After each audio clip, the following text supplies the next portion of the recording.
அப்பொழுது கர்த்தர் மோசேயை நோக்கி, எனக்கு விரோதமாய் பாவம் செய்தவன் எவனோ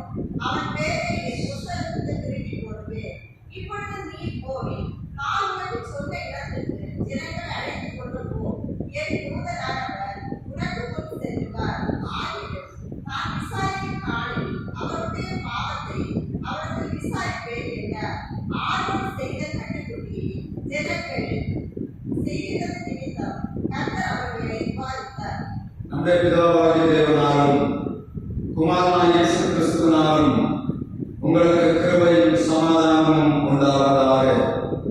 யாத்திராகமம் 31ஆம் அதிகாரம் வரையிலும் கர்த்தர் தம்முடைய பிள்ளைகளை நடத்திக் கொண்டு வந்து சீனாய் மலையின் அடிவாரத்தில் வைத்துவிட்டு மோசேயை மலையின் மேல் கூப்பிடுகிறார்.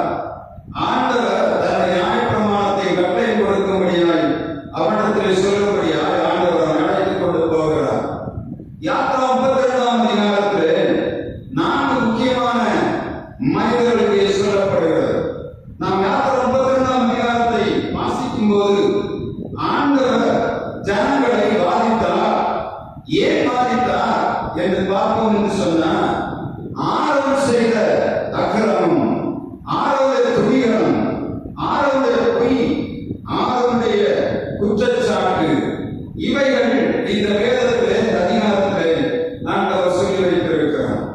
இஸ்ரவேல் ஜனத்தை கானான் தேசத்துக்கு அழைத்துக் கொண்டு வந்த ஆண்டவர் அவருடைய எல்லா சூழ்நிலைகளையும் அறிந்திருந்தார்.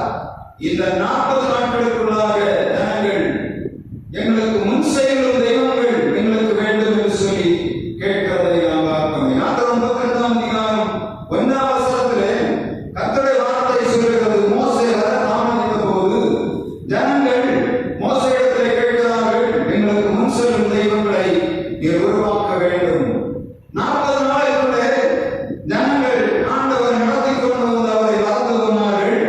இப்பொழுது ஆரோனை பார்த்து கேட்கிறார்கள், எங்களுக்கு முன் செல்லும் தெய்வத்தை உண்டாக்க வேண்டும்.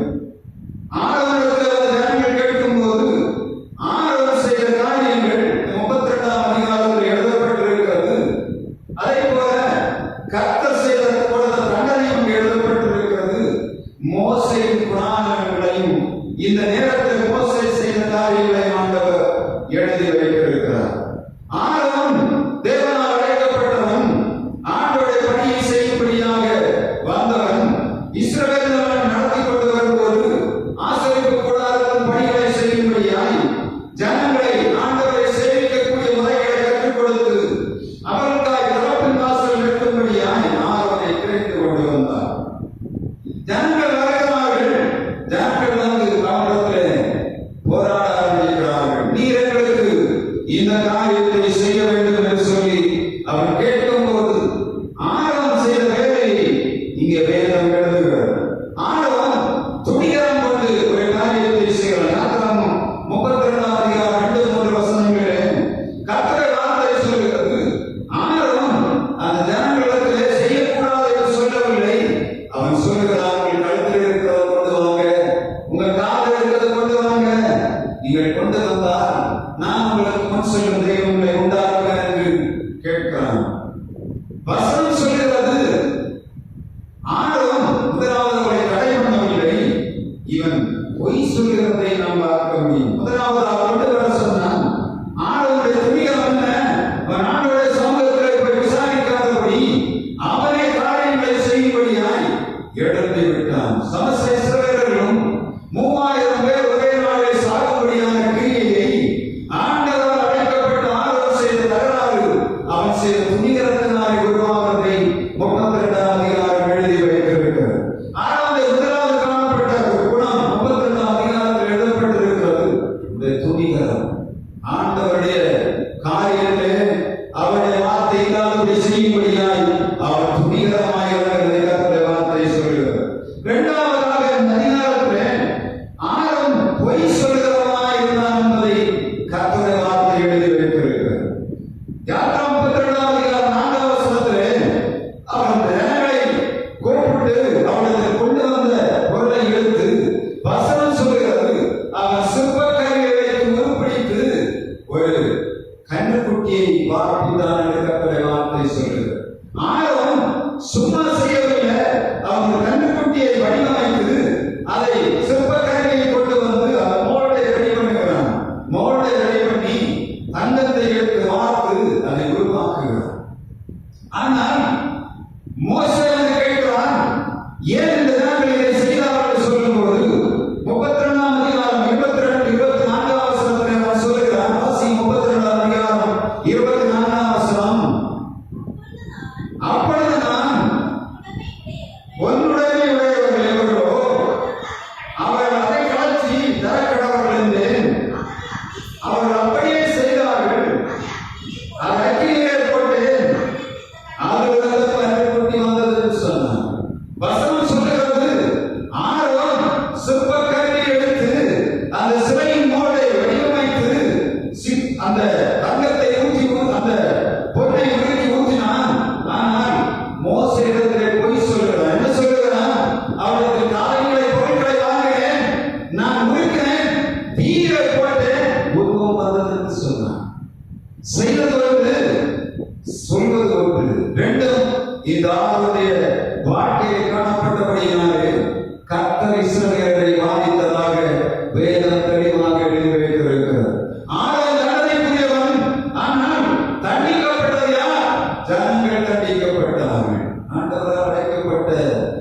ஆரோன் துணிகரமாக இருந்தான். ஆண்டவர் அழைக்கப்பட்ட ஆரோன் பொய் சொல்கிறவனாக இருந்தான். மூன்றாவதாக ஆரோன் அக்கிரமம் செய்கிறவனாக இருந்தான். யாத்திரை 32ஆம் அதிகாரம் 5ஆம் வசனத்தை வாசிக்கிறோம். யாத்திரை 32:5 ஆரோனை பார்த்து அதற்கு முன்பாக நின்று ஒரு பலிபீடத்தை கட்டி நாளை கர்த்தருக்கு பண்டிகை என்று சொன்னார். உருவாக்கினது என்ன? விக்கிரகத்தை உருவாக்கினார். சொன்னது என்ன? கர்த்தருக்கு பண்டிகை என்று சொன்னார். சுயத்தை செய்துவிட்டு கர்த்தராக எழுகிற அக்கிரமத்தையும் செய்தபடியினாலே இஸ்ரவேல் ஜனங்களிலே 3000 பேர் ஒரே நாளிலே செத்து போனார்கள். ஆரோனிலே காணப்பட்ட குணம் என்ன? துர்க்குணம். நற்குணத்துக்கு பதிலாக அவனிடத்திலே காணப்பட்ட துர்க்குணம் துணிகரம், பொய், அக்கிரமம். நான்காவதாக அவனிடத்திலே காணப்பட்ட ஒரு காரியம் பிறரை பொய்யாய் குற்றம் சாட்டக்கூடிய குணமுள்ளவனாய் இருந்தான். யாத்திரை 32ஆம் அதிகாரம் 22ஆம் வசனத்தை வாசிக்கிறோம். யாத்திரை 32:22 அதற்கு ஆரோன் என் ஆண்டவருக்கு கோபமாக இருப்பதாக இவர்கள் பொல்லாதவன் என்று நீர் அறிந்திருக்கிறீர். ஜனங்கள் சொல்கிறார்கள், எங்களுக்கு முன் செல்லும் தெய்வங்களை உண்டாக்க வேண்டும். ஆரோன் என்ன செய்திருக்கணும்? பொறுத்தது கர்த்தர் தம்முடைய காரியத்தை நிறைவேற்றுவார். மோசே செத்துப் போனார், அவர் அறிவித்திருப்பார். சாகவில்லை, அவர் வருவான் என்று சொல்லி ஜனங்களை அவன் சரியாக நடத்த வேண்டியவன். கொடுக்கப்பட்ட பொறுப்பை தூர தள்ளிவிட்டு மோசேயிடத்திலே சொல்லுகிறான், இந்த ஜனங்கள் வாங்கா கடத்துள்ளவர்கள், இவர் பொல்லாதவர்கள். ஜனங்கள் மேலே குற்றம் சாட்டினபடியினாலே ஒரே நாளிலே 3000 இஸ்ரவேலர்கள் செத்து போனார்கள். கர்த்தரை பாதித்ததாக கர்த்தரை வார்த்தை சொல்லுகிறார். ஆரோன் ஆண்டவருக்கு செய்ததெல்லாம் அவருக்கு தீமை செய்தான். ஆனால் அவரை ஆண்டவர் பாதுகாத்தார். எதற்காக பாதுகாத்தார் என்பதை கர்த்தரை வார்த்தை எழுதுகிறது. எதற்காக ஆண்டவர் பாதுகாத்தார்? மோசே முகத்தை பார்த்து அவனை பாதுகாத்ததாக கர்த்தரை வார்த்தை சொல்லுகிறது. மோசே 32ஆம் அதிகாரம் 11ஆம் வசனத்தில் 13ஆம் வசனம் வரையிலும் நான் வாசிக்கும் போது அங்கே ஆண்டவர் சொல்லுகிறார், மோசேயே, நீ நடத்தி கொண்டு வந்த ஜனங்கள் தவறு செய்கிறார்கள், தங்களுக்கு தெய்வங்களை உண்டு பண்ணிவிட்டார்கள், அங்கே பரிசுத்த யாழ் பாடிக் கொண்டிருக்கிறார்கள் என்று சொன்னார். அவர் சொல்லுகிறார், மோசேயே, என்னை விட்டுவிடு, இந்த ஜனங்களை நான் அழைக்கப் போகிறேன் என்று சொன்னார். மோசே சொன்னான், வேண்டாம், நீ செய்யாததும் காரணம் என்ன? நீ எகிப்து நாட்டிலிருந்து விடுதலையாக்கிக் கொண்டு வந்த ஜனங்கள் வழியிலே செத்து போனால் இவர்களை அழிக்கும்படியாய் கர்த்தர் கொண்டு வருவார் என்று சொல்லி உண்மையிலே எல்லா குணத்தை உருவாக்குவார்கள். எனவே இந்த ஜனங்கள் மேல் பரிதாபம் கொள்ளும் என்று சொல்லி மோசே ஆண்டவருடைய சமூகத்திலே விழுந்து கிடக்கிறதை கர்த்தருடைய வார்த்தை சொல்கிறது. இஸ்ரவேல் ஜனங்களில் 3000 பேரை தவிர மீதி அனைவரையும் கர்த்தர் பாதுகாத்தார். எல்லாரும் தான் அங்கே விக்கிரகத்தை பணிந்தார்கள். எல்லாரும் தான் விக்கிரகத்தை சேவித்தார்கள். ஆனால் ஆரோன் செய்த துணிகரத்தினாலே, ஆரோன் செய்த பொய்யினாலே, ஆரோன் செய்த அக்கிரமத்தினாலே, ஆரோனுடைய எல்லா விதமான பொய்யான கிரியைகளினாலே இஸ்ரவேல் ஜனங்களிலே 3000 பேர் கர்த்தராலே பாதிக்கப்பட்டு செத்து போனார்கள். மோசே பதிந்து பேசுகிற ஆண்டவரே, இந்த ஜனங்களுக்கு இறங்கும். இரண்டாவது நீங்க பாத்தீங்கன்னா மோசே அவர் பக்தி வைராக்கியம் உள்ளவனாக இருந்தான். 32ஆம் யாத்திரை 32ஆம் அதிகாரம் 26ஆம் வசனத்தை வாசிக்கிறோம். யாத்திரை 32ஆம் அதிகாரம் 26ஆம் வசனம். மோசே சாதகமானவனாய் ஆண்டவருடைய பார்வையிலே இந்த ஜனங்களை அழிக்கப்படாத விழுந்து கிடக்கிறான். அடுத்து ஒரு காரியத்தை பேசுகிறான். இந்த ஜனங்களை சும்மா விடுவதற்கு அவன் தீர்மானம் உள்ளவனாய். யாத்திரை 32ஆம் அதிகாரம் 26ஆம் வசனத்தில் எழுதப்பட்ட வாசிங்க. பாளையத்தின் வாசலில் நின்று கர்த்தருடைய பட்சத்தில் இருக்கிறவன் யார்? அவர்களிடத்தில் சேரட்டும் என்று சொன்னான். அப்பொழுது லேவியின் புத்திரர்கள் எல்லாரும் அவனிடத்தில் கூடி வந்தார்கள். அவர் சொன்னார், நீங்கள் அவர்கள் பட்டைகளை எடுத்துக்கொண்டு சகோதரன் பார்க்க கூடாது,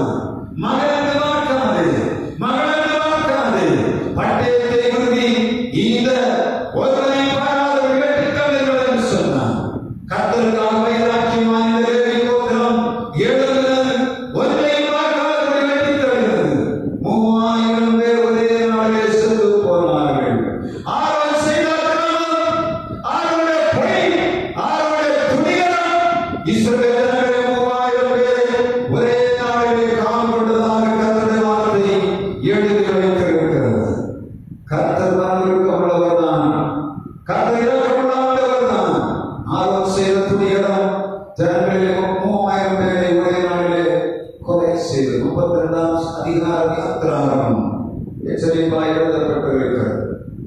ஆண்டவருடைய ஊழியத்தை செய்கிறவன் பொய்யனாய், துணிகரமுள்ளவனாய், அக்கிரமம் மிகுந்தவனாய், பிறரை விவசாயிக் கொண்டிருப்பான் என்று சொன்னார். கர்த்தர் தண்டனையை ஜனங்கள் மேல் திருப்புவதை கர்த்தருடைய வார்த்தை எழுதி வைத்திருக்கிறது. கர்த்தர் மனவிருப்பம் உள்ளவர்தான். அவர் இங்கே எழுதப்பட்ட ஜனங்கள் அந்த ஜனங்களுடைய காரியத்தில் பார்த்தீங்கன்னா யாத்திராகமம் 32ஆம் அதிகாரம் 6ஆம் வசனத்திலே ஜனங்கள் அந்த சிலைக்கு முன்பாக நின்று தங்கள் பாடலையும் மாடலையும் அவனுக்கு முன்பாக நடமானதை கர்த்தருடைய வார்த்தை எழுதி வைத்திருக்கிறது. ஜனங்கள் எந்த நாளிலே ஆண்டவரை ஆராதிக்க வேண்டுமோ அந்த நாளிலே விக்கிரகங்களை சேவிக்கபடியான காரியம் பெருமானது. அநேக விக்கிரகங்கள் இவர்கள் சொல்கிறார்கள், எனக்கு முன் செல்லும் தெய்வங்களை உண்டாக்க வேண்டும், எங்களுக்கு முன் செல்லும் தெய்வங்களை உண்டாக்க வேண்டும். அவர் சாதப்பட்டபடியினாலே இஸ்ரவேலர்களே மூவாயிரத்து மடிந்து போனார்கள். கர்த்தருடைய வார்த்தை சொல்லுகிறது. கர்த்தர் 32ஆம் அதிகாரத்திலே கர்த்தர் ஒரு காரியத்தை நினைப்பார் என்று சொன்னார், அவரே செய்வார். அவருக்கு நேரம் உண்டு. அவருக்கு தெரியாதா மோசே ஆண்டவரோடு கூட இருக்கிறான்.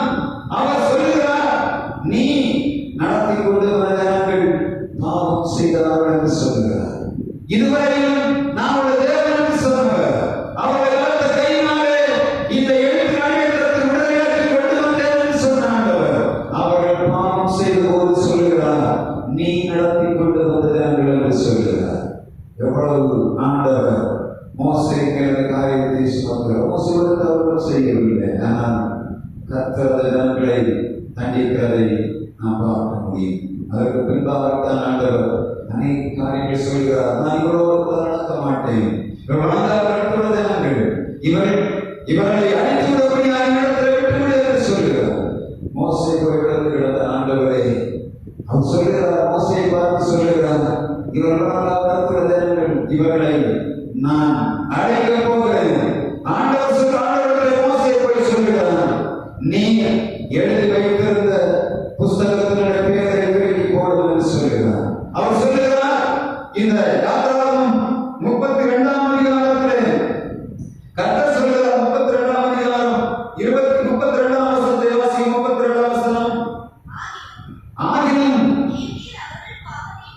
நீர் அவர்கள் பாவத்தை மன்னித்தருளும், இல்லாவிட்டால் நீர் எழுதின உங்களுடைய புஸ்தகத்திலிருந்து என் பெயரை கிறுக்கி போடும், என் பெயரை கிறுக்கி போடும். மிகப்பெரிய நம்பிக்கை மோசேயிடத்திலே காணப்பட்டது. உலக மனிதன் தெரியாத காரியத்தை ஆண்டவர் எழுதி வைத்திருக்கிறார். உலக மனிதனுக்கு தெரிவதில்லை, தன்னுடைய பெயர் ஒரு புஸ்தகத்திலே எழுதப்படுகிறது.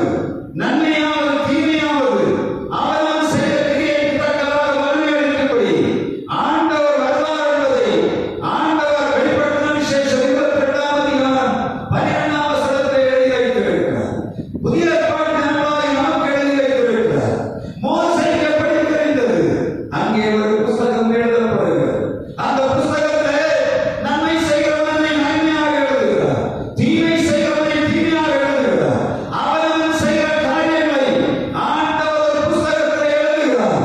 மோசேய காரியத்தை அவர் சொல்கிறார், என் பெயரை கிறுக்கி போடும் என்று சொல்கிறார். அப்படியாக அவருக்கு தெரிந்தது, என் பெயரை ஆண்டவர் ஒரு புஸ்தகத்திலே எழுதி வைத்திருக்கிறார். உலகத்திலே வாழ்கிற நமக்கு எப்பொழுது இருக்கணும், நமக்கு நாம் செய்கிறவர்களெல்லாம் ஆண்டவர் ஒருவர் எழுதி கொண்டிருக்கிறார், புஸ்தகத்திலே எழுதுகிறார். எவன் என்ன செய்கிறான், எவன் நன்மை செய்கிறான், எவன் தீமை செய்கிறான், எவன் அக்கிரமம் செய்கிறான், எவன் பொய் சொல்கிறான், எவன் பொய் சொல்கிறான், எவன் துணிகரமாய் நடக்கிறான் என்பதை ஆண்டவர் எழுதி வைத்திருக்கிறார். உலகத்திற்கு மறந்து போனால் புஸ்தகம் பேசும். காரணம் என்ன? நியாயத்திற்கு நாள் உண்டு. அந்த நாளிலே அவனுடைய கிரியைக்கு தக்கதாக வளர்ந்து ஆண்டவர் எல்லாவற்றையும் எடுத்து வைத்து எழுதுவார். இவன் இந்த நாளிலே இதை செய்தான், இவன் இந்த நாளிலே இதை செய்தான் என்பதை எழுதி ஆண்டவர் வைத்திருக்கிறார். எச்சரிக்கை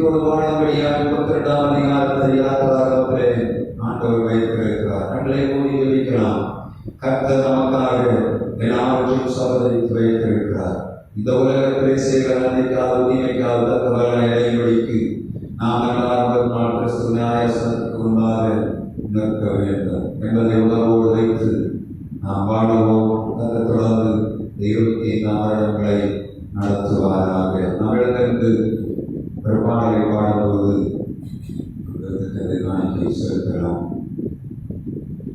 பாட்டு பாடுங்க.